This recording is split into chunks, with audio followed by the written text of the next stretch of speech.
cette équipe qui représente pour moi une fierté. Une fierté d'avoir réuni tant de compétences, tant de talents, et puis aussi parce que ça n'est jamais facile de voir que cette équipe s'est amalgamée très rapidement et qu'aujourd'hui on a l'impression qu'ils sont amis les uns et les autres, que nous sommes amis, pour certains depuis très longtemps, alors qu'il faut reconnaître que ce n'était pas complètement vrai.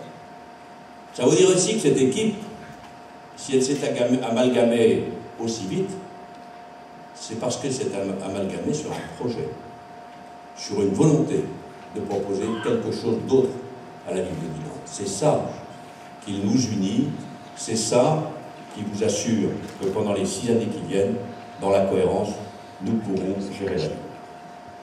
Cette ville, dont certains voudraient nous dire qu'elle est au top, c'est vrai qu'elle est belle. Mais c'est vrai qu'il y a des problèmes. C'est si vrai qu'il y a des problèmes, d'ailleurs, que l'un des candidats a présenté ses documents avec le constat et les solutions. Formidable. Et il a constaté tellement de choses qui ne vont pas bien et qu'il faudrait améliorer. Mais que n'a-t-il fait pendant les 6 années dernières, pendant lesquelles il était le premier adjoint au maire, et si j'en juge ce qu'a dit le maire dans le télégramme la semaine dernière, elle avait même les rênes, puisque le maire dit « je lui ai donné les plus hautes responsabilités ». Et c'est lui qui vous fait un constat sur un tas de sujets où ça ne va pas. Mais il a raison. Il a raison, il est lucide. Et je pense d'ailleurs qu'on pourrait lui proposer, pour les mandats à venir, de faire le constat de fin de mandat pour voir ce qui ne va pas, puisqu'il est aussi lucide, et ça pourra servir, y compris pour nous, à la suite. Mais il ne vous faut pas un analyste pour diriger la ville. Il vous faut quelqu'un de conviction et quelqu'un qui a envie de la faire bouger. Et c'est notre cas. C'est notre cas, et je ne vais pas revenir sur tous les sujets. Mais je voudrais d'abord parler de cohérence. Et je ne prendrai qu'un exemple. Dans l'aménagement de la ville. Le quartier d'Europe. Le quartier d'Europe, ça fait 13 ans. Ça va faire 13 ans que les militaires l'ont quitté. Ça va faire 13 ans qu'on hésite sur ce quartier en ne sachant pas trop bien ce qu'on va y faire. En disant, on va y faire du logement, on va y faire de l'activité économique. Mais on ne sait pas quelle est la part du logement, quelle est la part d'activité économique. Tout à l'heure, Bernard Lénis évoquait la pépinière Ecodia, évoquait le pôle cristal qu'on a amené là. Alors que le pôle cristal, par exemple, est un outil de développement, et Bernard se plaignait à juste titre qu'il n'a pas rempli ce rôle sur la ville de Dinan et sur la communauté de communes, comment voulez-vous qu'on ait un outil de développement dans un espace où on ne peut pas se développer? Parce que la réalité, c'est là. Parce que si on veut véritablement travailler et faire développer des petites entreprises qui deviendront peut-être grandes, et on l'espère, avec un outil comme ça, faut-il encore qu'elles puissent s'installer à côté. Et aujourd'hui, il n'y a pas réellement de place pour qu'elles puissent s'installer à côté. Le pôle cristal aurait dû être installé sur un espace beaucoup plus grand, où on aurait eu cette potentialité de développement, et comme le disait Bernard tout à l'heure, où il aurait eu une autre visibilité. Je le dis d'autant plus que, puisqu'ils disent que je suis vieux, au moins j'ai un avantage, c'est que moi j'ai un bilan. Et ce bilan, je ne l'ai pas forcément à Dinan, parce qu'ils ne m'ont pas beaucoup sollicité, même quand j'étais député. Pour vous raconter une anecdote, il y a 7-8 ans, ils ont payé une belle étude pour dire comment on développe le pôle cristal. Et cette étude, le cabinet qui s'est fait payer fort cher, il est venu à Poufragan auprès de Saint-Brieuc, visiter le Jopol, il a demandé au délégué général comment vous avez fait. Et il a revendu à Dinan la copie de ce qu'il avait enregistré en écoutant le délégué général. Pour tout vous dire, il aurait même pu inviter le président du Jopol à venir à Dinan dire ce qu'il avait fait, puisque c'était moi qui le présidais, et je l'aurais fait gratuitement. Sauf qu'ensuite, cette belle étude, elle est restée dans les oubliettes et que rien n'a été fait.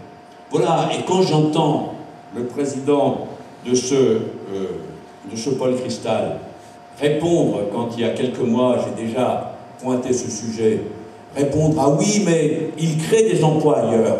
Nous serions si riches à Dinan que nous contenterions des emplois qui seraient créés à Lorient, à Quimper, à Fougères ou ailleurs, et que nous n'aurions pas l'ambition de créer des emplois à Dinan. Voilà le premier exemple d'incohérence. Deuxième exemple d'incohérence, l'aménagement du quartier de la gare. C'est juste à côté, comme ça vous pouvez visiter le tout. Ah, j'ai oublié de vous dire quand même que sur le premier, il y a encore pire. Parce que, 1, on met des activités économiques, 2, on donne des permis de construire pour du logement, et 3, on suggère que dans ce qu'on appelle le théâtre Sarajevo, on pourrait y faire un bar de nuit, une boîte de nuit. Allez expliquer aux gens qui vont se préparer à habiter là qu'on va leur amener ce voisinage brillant. Tout ça pour vous montrer, parce qu'il y a eu une demande ces jours-ci, ils se sont dit, oh là là, où est-ce qu'on fait? Tiens, il y a ce truc-là, on pourrait faire. Voilà. Alors je reviens maintenant sur la gare. La gare, même chose. Vous avez des espaces libres au sud de la gare, je vais y revenir. Vous avez des espaces libres au nord de la gare. Vous avez le stade Maurice-Benoît. Vous avez les annexes du stade Maurice-Benoît. Voilà un bel ensemble. Et bien d'un côté, alors que, on va y parler toute la soirée, je ne vais pas continuer, alors qu'on a bloqué l'angle de la rue des Royers en laissant construire le bâtiment de Pôle emploi, hein, qu'on est obligé de faire un rond-point qui pourrait faire un vélodrome d'ailleurs avec la dimension qu'il fait, ça pourrait toujours servir aux cyclistes dinanais, hein, qui va sortir au bout de la rue des Royers, donc boucher toute la rue des Royers, alors que le but est simplement de ne pas boucher devant la gare, mais on va boucher plus loin. Puis dans la gare aussi, on continuera le récarbo. Mais tout ça, on dit on va faire ça. Et puis, quand j'ai dit nous on va arrêter ça, j'ai entendu dire Gobert il n'y connaît rien. Il dit on va arrêter ça parce qu'on veut faire un plan d'ensemble. Ça me paraît logique. Et puis, quelle n'a pas été ma surprise en lisant toujours le même document qui est riche, la preuve, hein, il est riche en tous les cas sur la capacité des gens à se contredire, hein, quelqu'un qui dit on va faire un projet d'ensemble sur le secteur de la gare. Ah bon? Alors pourquoi on ne l'a pas fait d'abord, avant de commencer à faire des travaux qui n'auront peut-être pas leur place avec le reste? Pourquoi, il y a quelques semaines, quand on disait, que mes colistiers disaient, hein, il faudrait racheter à RFF la partie de l'ancienne gare marchandises, on répondait non, c'est pas possible, parce que RFF, ils veulent stocker des matériaux là-dessus. Mais la ville de Dinan va accepter qu'RFF stocke au vu, au su de tout le monde pendant 10 ans des tas de gravats dans un endroit qui est visible de tous. Non.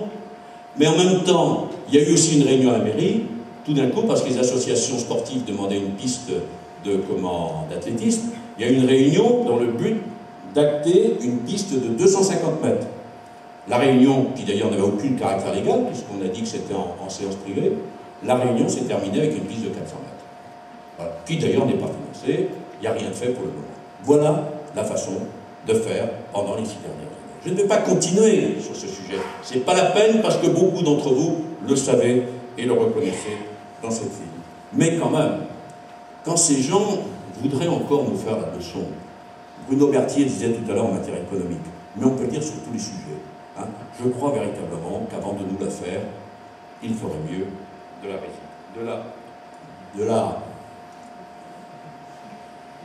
pardonnez-moi, il y a un trou, hein, il ferait mieux de se la réciter. Voilà ce que je voulais dire, c'était le ceux qui ne sortait pas. Voilà le premier aspect des choses que je voulais évoquer. Deuxième aspect, Michel vient brillamment d'évoquer la situation financière. Je ne voudrais pas en dire beaucoup plus. Oui, Dinan n'est pas une ville riche. Le problème, c'est que Dinan se comporte comme une ville riche. Sur plein de sujets, avec votre argent, le contribuable dinanais. Hein. D'abord, on a dit, il y a un nombre d'associations inscrites à Dinan très important. Bravo, on est content.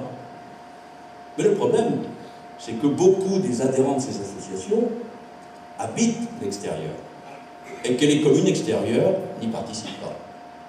C'est une question qu'il faudra poser. Nous avons aussi, sur Dinan, un certain nombre d'équipements de grande qualité. J'en citais un qui est juste à côté ici, c'est la bibliothèque. Tout le monde en est fier, le bâtiment est superbe. Et ce qu'on y fait est de grande qualité. Sauf que la majorité des gens qui fréquentent la bibliothèque ne sont pas dinanais. Et qu'il serait quand même assez normal que là où ils payent des contributions, hein, on participe aussi au fonctionnement de la bibliothèque. Ceci dit, ça n'est qu'à moitié anormal. Parce qu'au moment de la création de cet équipement, il y a eu débat à la CODI. Et à l'époque, il y a un élu de la CODI au moins qui a dit « mais ce devrait être un équipement intercommunal. Parce que c'est un bel équipement et qu'on a besoin tous ensemble, ça devrait être la CODI. » Ah non, non, Dinan a voulu le garder pour lui. Hein? Et cet homme qui l'a dit, c'était René Regnault, que beaucoup d'entre vous connaissez, hein, qui avait, je crois, il y a 15 ans, 12 ou 13 ans, qui avait été visionnaire. La bibliothèque vous coûte net 500 000 € par an. Je ne dis pas que c'est trop. J'ai dit tout à l'heure qu'on y faisait un très bon travail et que c'était un bel équipement. Mais par contre, hein, c'est aussi pour les autres. Quand j'ai dit on fait la riche, alors qu'on ne l'est pas, eh bien ces questions mériteront aussi d'être posées le moment venu. Et beaucoup d'autres que Michel a évoquées, qu'il n'a pas évoquées parce qu'il n'a pas eu le temps. Mais véritablement, ce sera de notre responsabilité, je l'espère, dans les semaines prochaines. Et puis l'opacité. Pas insister sur ce que Michel a dit non plus. Je voudrais revenir simplement sur l'histoire de cette fameuse subvention. Vous aurez noté qu'en 2 jours, si vous avez acheté les 2 journaux, le maire a dit qu'on avait décidé de ne pas dire. Le premier adjoint a dit mais on l'avait dit. Et les conseillers municipaux de la majorité ont dit on ne savait pas. Il y avait sans doute un certain nombre de gens le soir où ils l'ont dit qui avaient des oreilles sans doute encombrées par poussière humaine. Hein, puisque interrogeant nous, les uns et les autres, hein, les équipiers de la majorité, on pourrait comprendre que l'opposition ne soit pas au courant, ça a été une habitude, donc c'est pas un problème, c'est pas sur ce coup-là. Hein, les conseillers, les autres disaient non, non. Et Camille d'ailleurs a eu l'occasion d'expliquer à 2 adjoints au maire de quoi il s'agissait, parce qu'ils disaient ah, ils sont fédères, c'est quoi ce machin-là, on n'est pas au courant. Voilà. Et il y en a un qui dit si, si, j'étais au courant, l'autre qui dit bah non, j'avais décidé de ne pas dire. Il y a eu encore le plus haut, le plus fort, de dire c'est la préfecture qui nous a dit de ne pas dire. Vous imaginez, service de la préfecture mise en cause dans ce genre de situation. Voilà ce qui s'est passé. Eh bien, j'ose espérer que c'est le seul lézard de ce type qui est dans le budget, mais on n'en est pas complètement sûr, parce que effectivement, certains chapitres nous interrogent, c'est le moins qu'on puisse dire, mais je n'en citerai aucun, parce que pour le moment, nous en sommes seulement aux interrogations. Et puis, la ville, depuis un certain nombre d'années, et singulièrement sur les 6 dernières années, s'est refermée sur elle-même.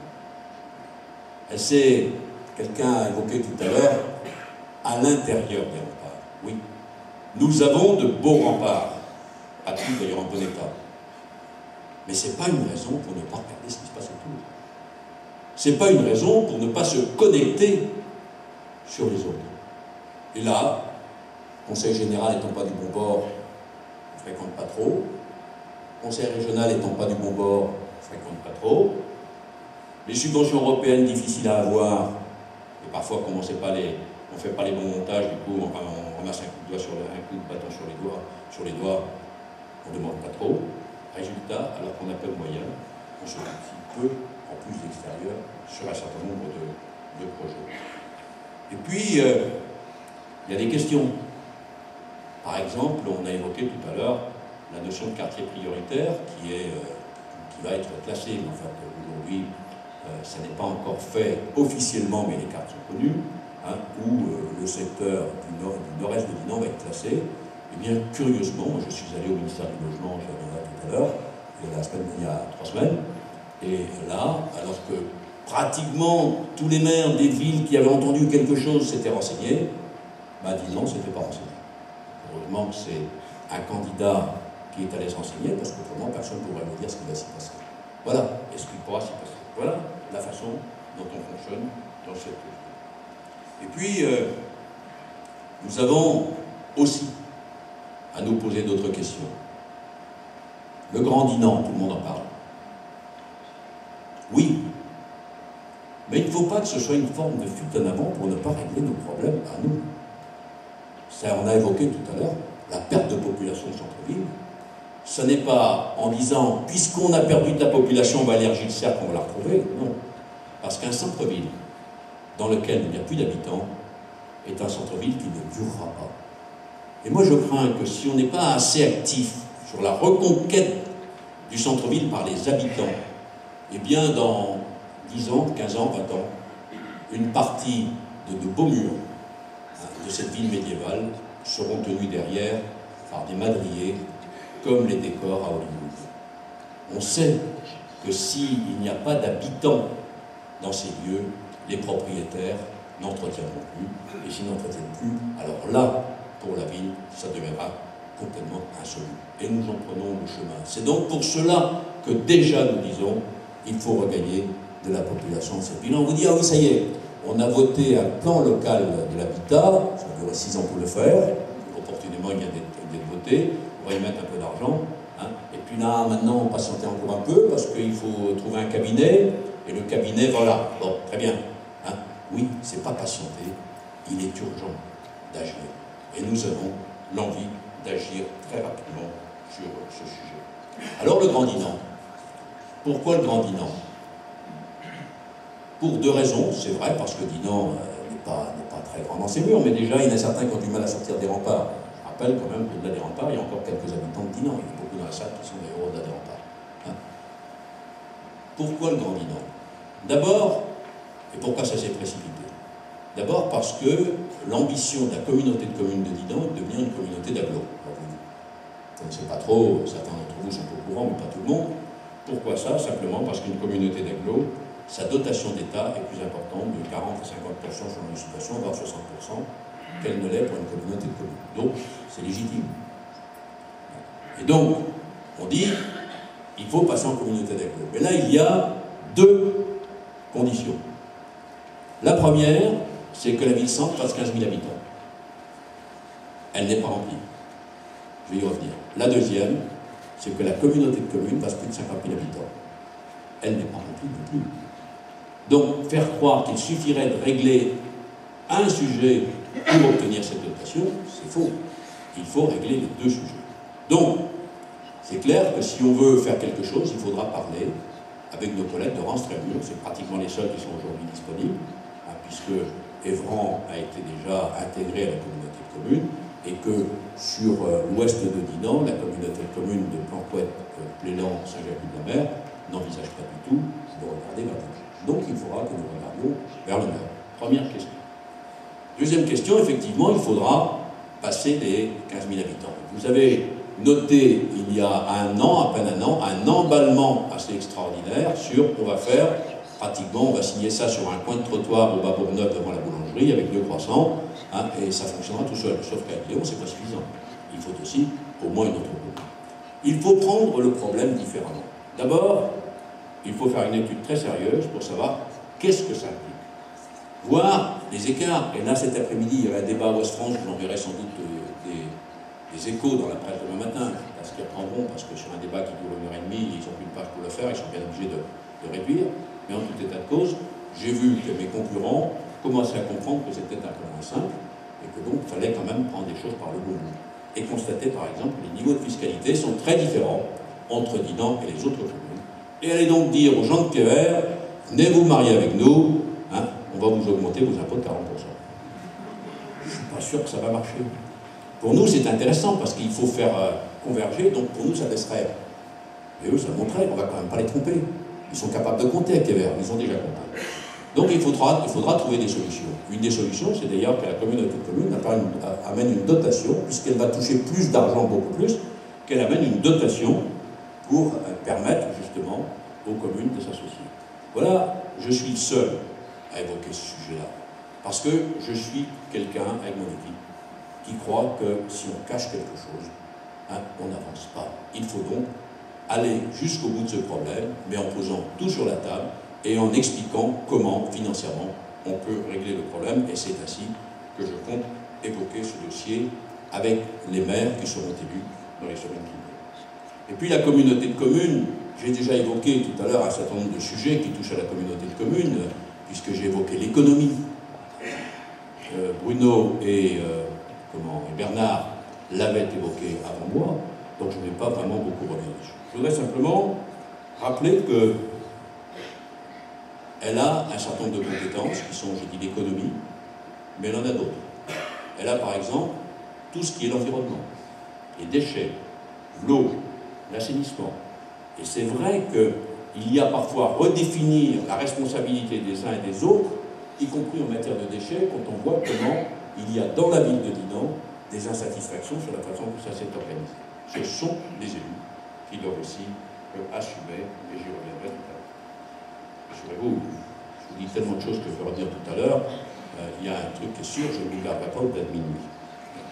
Mais je voulais évoquer l'eau et l'assainissement. Vous savez que l'eau et l'assainissement sont en affermage, c'est-à-dire en délégation de service public à une société privée, la CEDU, puisque vous payez. Alors, c'est encore plus compliqué, parce que pour nous, c'est ça. Mais si vous allez à Pédien, il y a une autre délégation pour l'assainissement. Mais en tous les cas, on va schématiser, pour nous, c'est ça. Que cette délégation se termine en 2017 et que nous aurons à réfléchir à la suite. Ce que nous vous promettons, c'est un vrai débat avec tous les citoyens.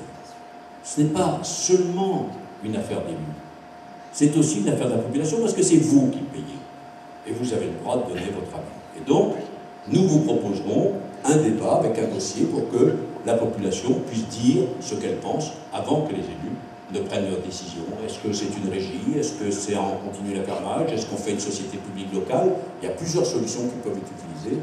Et je voulais vraiment vous dire ce soir, comme illustration de la volonté de vous rendre le pouvoir aussi souvent qu'on pourra le faire, parce que c'est ainsi que nos concitoyens reprendront confiance dans leurs élus, qui de temps en temps sont accusés, et pas toujours à tort, de confisquer le pouvoir. Dire aussi que la communauté de communes doit être le terrain du développement de nouvelles technologies, et en particulier du déploiement du très haut débit. Je n'ai pas encore entendu beaucoup la nouvelle communauté de communes, ou ancienne d'ailleurs, se préoccuper sur ce sujet. Alors que j'entends toutes les autres communautés de communes du département, presque, en tous les cas celles qui sont de la taille de Dinan, se poser cette question et se positionner, puisque il faut savoir que, je vais faire un tout petit peu de technique, vous savez tout ce que c'est, j'imagine, le très haut débit, c'est-à-dire la possibilité de transporter des données à une vitesse très importante et surtout de très grande quantité. Le gouvernement précédent avait fait un appel à manifestation d'intérêt. Et donc, les grands opérateurs privés se sont intéressés aux secteurs les plus juteux, bien évidemment. Dans les Côtes-d'Armor, Saint-Brieuc, Guingamp et l'agglomération d'Agnon. L'agglomération de Saint-Brieuc, la ville de Guingamp, l'agglomération de l'Agnon. Personne sur Dinan. Il faut dire aussi que les élus Dinan n'ont jamais levé le petit doigt du secteur pour dire « nous serions intéressés ». Et donc, c'est maintenant que j'ai vu, moi, récemment, un adjoint au maire de Dinan, qui ne sera plus adjoint au maire de Dinan puisqu'il est candidat à la commune d'à côté, dans une assemblée que je préside, qui est venu presque m'accuser de ne rien faire pour le haut débit à Dinan. Et d'ailleurs, c'est une particularité. Vous savez, je suis déjà sans doute installé comme maire au vu de certains, puisque lui, il me disait « vous ne faites rien pour le haut débit à Dinan ». Je dis « moi, je suis quoi à Dinan pour le moment ?» Il y a aussi des gens qui récemment, dans un quartier, des colistiers d'un candidat, qui sont allés dire, parce qu'ils ne savaient plus quoi répondre à la question des gens qui demandaient « mais comment se fait-il que les câbles électriques n'ont pas été enfouis ici, que les trottoirs n'ont pas été élargis alors que 100 mètres plus loin on l'a fait ?» Ils ont dit « ah, c'est Gobert qui ne voulait pas. » Bon, donc ça veut dire que j'ai déjà un pouvoir extraordinaire dans la ville de Dinan, et si je l'ai, il vaut mieux le confirmer.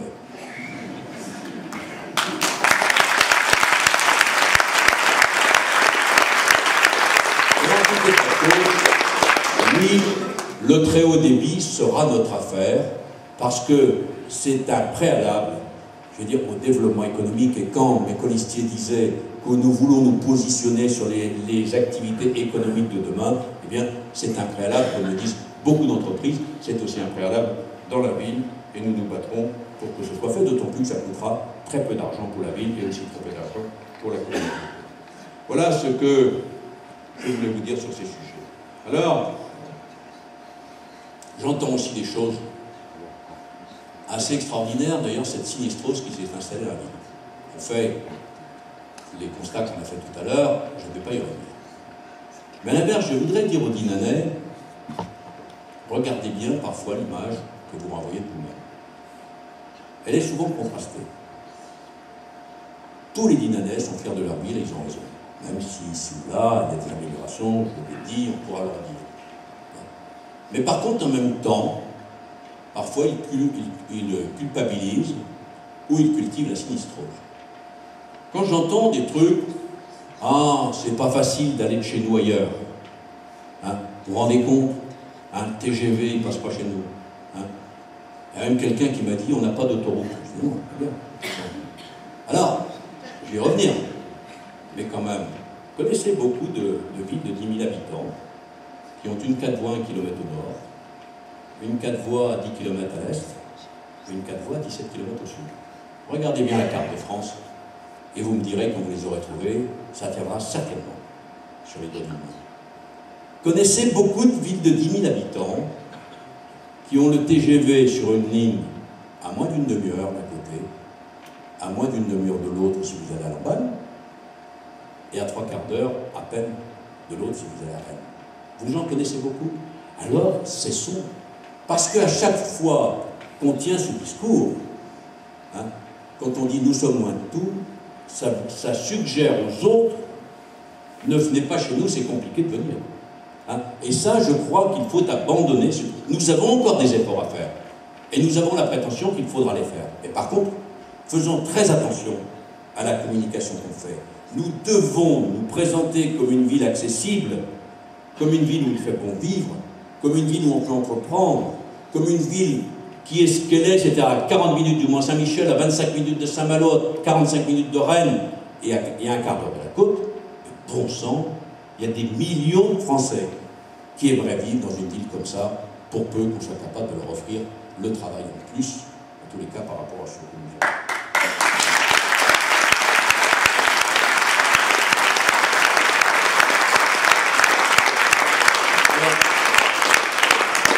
Alors oui, je dis aux Dinanais, reprenez confiance, et nous voulons tous ensemble vous donner des raisons supplémentaires de reprendre cette confiance. Et tout compte fait, quand nous disons ça, nous ne sommes pas tellement contredits. Vous aurez noté d'ailleurs que pendant cette campagne, les arguments qui ont été évoqués par d'autres listes, parfois au singulier, hein, ne tournent pas du tout à la contestation de ce que nous proposons, puisqu'ils ont attendu que nous ayons distribué notre document pour pouvoir faire le leur. Hein. Puis d'ailleurs, en dehors des constats, il y a quand même une certaine copie de ce que nous proposons et de ce qu'ils n'ont pas fait, bien évidemment, je reviens dans les 6 ans précédents. Et maintenant, puisqu'il n'y a pas beaucoup d'arguments par rapport à ce que nous proposons, on s'attaque aux personnes. Vous aurez noté que moi, je ne parle que de leurs actions. Alors la première, c'est en parlant de moi. Hein. D'abord, il vient d'avoir un poste à Paris comme récompense du fait qu'il avait accepté de conduire la liste à Dinan. Mais qui peut être assez idiot pour croire ce genre de truc? Hein. D'abord, ce poste à Paris, comme ils disent, hein, c'est pas eux qu'on l'aurait proposé. Il faut quand même avoir certaines compétences pour qu'on vous le propose, contrairement à ce qu'on pense. Et il y en a certains qui exposent des compétences qu'ils n'ont quasiment jamais mis, hein, au service des autres. Peut-être parce que les électeurs n'ont pas voulu d'ailleurs. Mais ça, c'est autre chose. Oui, effectivement, on m'a proposé 3 fois d'être médiateur de l'énergie. La 3e fois, j'ai accepté. Il y a beaucoup de gens qui auraient peut-être aimé qu'on la propose, mais c'est sans doute parce que j'avais développé des compétences dans ce domaine depuis un certain temps. Et j'allais dire, pour une fois qu'on ne reproche pas au gouvernement ou à un gouvernement de nommer des gens incompétents à des postes importants, on devrait plutôt s'en réjouir.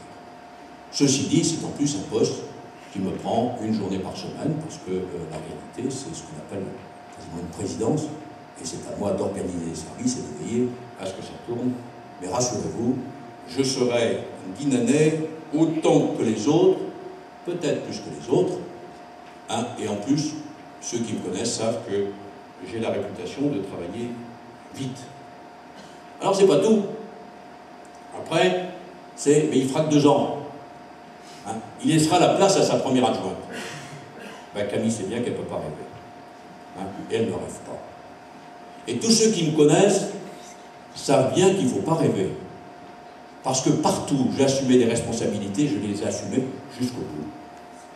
Et j'ai trop de respect pour les électeurs pour, à la fin de ma vie politique, parce que ce sera sans doute la fin de ma vie politique, je ne le cache pas, hein, à la fin de ma vie politique, les tromper de cette façon. Non, je ferai les 6 années et jusqu'au dernier jour. À tel point d'ailleurs que, quand j'avais dit il y a 6 ans, il y a 8 ans maintenant, que je ne me représenterai pas aux élections législatives, pendant les 5 années, il y a 7 ans, pardon, pendant les 5 années de mandat où j'étais, mes collègues me disaient « mais si, tu te représenteras ». Parce que c'est vrai qu'il y a des gens, quand ils ont décidé de ne pas se représenter, ils travaillent moins. Moi, j'ai travaillé au moins autant, sinon plus. Pas pour que vous me disiez c'est formidable, parce que c'est normal. Et parce que de toute façon, quand on a la passion, on a envie de bosser. Et moi, j'ai la passion. J'ai la passion de la politique, pas de la politique politicienne, mais de la politique au service de nos concitoyens. Et quand on m'a suggéré d'être candidat à Dinan, je me suis dit, je peux encore les aider pendant un mandat et mettre des choses en place dont je ne ferai pas l'inauguration, mais rassurez-vous, je ne suis pas un fanat des inaugurations. J'en ai fait beaucoup, j'ai été maire dans une autre commune, en 20 ans de projet, je crois qu'on n'a fait qu'une inauguration et pourtant il s'en est fait beaucoup. Ça n'est pas mon souci principal, mon souci, c'est véritablement de vous rendre service. Et puis, la dernière qui circulait les jours derniers, enfin, il y a eu le « il n'est pas d'ici », vous savez, là. D'ailleurs, singulière façon d'accueillir les gens dans une ville. Il n'est pas d'ici. On est déjà trop nombreux, évidemment, vous croyez? Vous ne croyez pas qu'on pourrait en accueillir encore un peu plus et leur dire « venez chez nous ». On a envie. Bah non, il n'est pas d'ici. Mais bon sang, je constate que les autres candidats ne sont pas d'ici non plus. Il dit « bien sûr, il n'est pas dit non. Il n'y avait pas de maternité à Saint-Sanson. Donc du coup, René Regnault n'avait pas le temps d'en faire une. Donc il est né dit non, forcément. Enfin, et puis de toute façon, on est où sa mère nous dépose. C'est pas, en général, c'est pas là qu'on choisit encore, c'est beaucoup plus tard. Donc voilà, non, je ne suis pas d'ici, j'ai été 15 ans député de cette ville, en étant le député de la circonscription. Je crois que j'ai fait mes preuves, et vous le savez, vous qui êtes ici présent. Et puis, on va parler encore de beaucoup de choses. Il a circulé des trucs sur mes indemnités, sur des trucs comme ça, alors qu'ils savent déjà que j'ai dit que je ne prendrai pas d'indemnité à la mairie de Dinan. Ils le savent. Et pour autant, ils veulent le raconter pour quand même. C'est quand même un peu décevant de voir ce genre de campagne. Et puis, je ne parle pas d'autres sujets, des attaques individuelles contre tel ou tel candidat, contre Camille, contre tout ça. Quand on téléphone aux assistants de maternelle pour leur dire que le mari de Camille va leur prendre le boulot, franchement, ça n'est pas fort dans une campagne électorale, et je le dis très clairement et qu'on vienne me répondre dans les yeux dans les yeux, parce qu'il y a des choses qui ne se font pas dans ce genre de situation. On n'est pas obligé, à ce moment-là, de dire que la campagne n'est pas si mal que ça.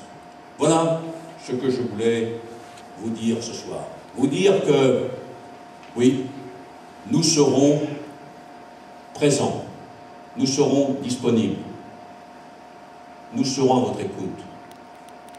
Et que, sur ce point, nous n'aurons pas beaucoup de mal à faire beaucoup mieux que ce qui se fait maintenant. Parce que quand même, quand je vous entends dans la rue les uns les autres, qu'est-ce que vous dites? On a voulu un rendez-vous à la mairie, on ne l'a pas eu. Ça ne sert à rien que le maire soit à plein temps si on ne peut pas donner de rendez-vous. On a écrit à la mairie, on n'a pas eu de réponse. On a demandé un service à la mairie, on ne sait pas quand est-ce que ça se fera. Marqué quand même, depuis quelques semaines, ça s'active. À tel point que quelqu'un nous a dit dans des réunions, a dit non, il faudrait des élections municipales tous les ans. Ça irait beaucoup mieux.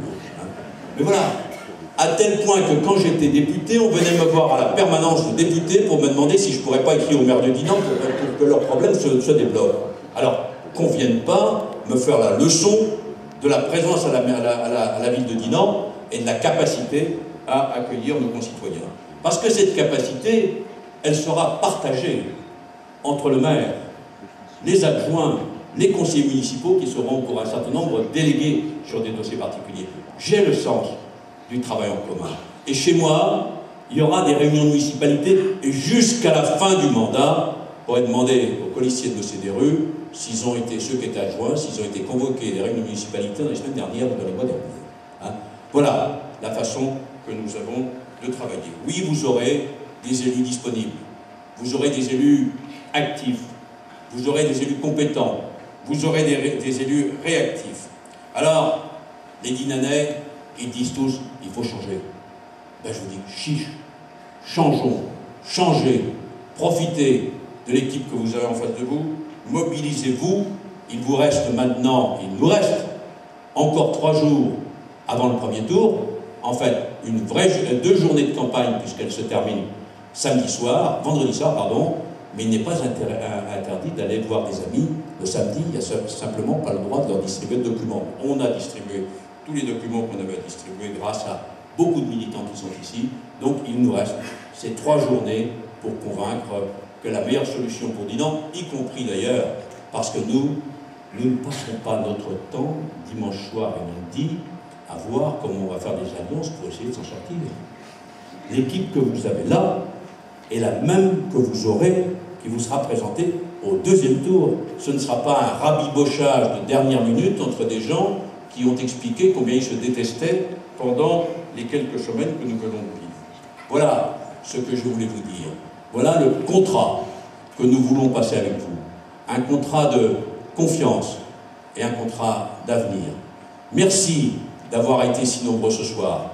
Merci d'avoir applaudi cette équipe de qualité et surtout, rendez-vous dimanche prochain.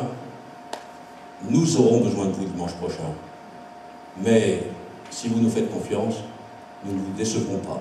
Merci.